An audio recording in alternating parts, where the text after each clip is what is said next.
আসসালামু আলাইকুম। দেখেন মালদ্বীপে সূর্য অস্ত যাওয়ার সময় কত সুন্দর দেখা যায়।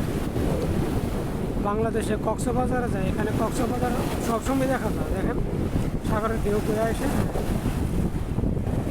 সূর্যটা এখনই ডুবে যাবে। দেখেন মালদ্বীপে প্রতিদিন দেখতে পাবেন, যেমন পানির নিচে যেমন ডুবতেছে, একবারে পানির নিচে যাইতেছে। অবশ্য সূর্যটা যতক্ষণ লাগবে অস্ত্রটার সময় ততক্ষণ আপনাদেরকে আমি দেখাবো। সেকেন্ডে যাচ্ছে তলে।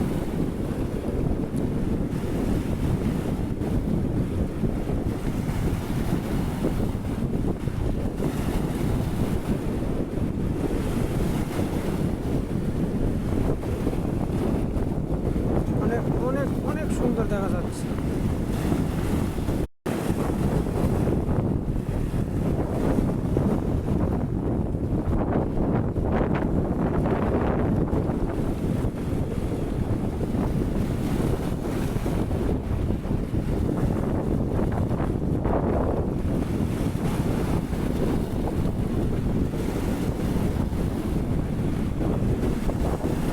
শেষ মলডিসের বাসা নিমুনি।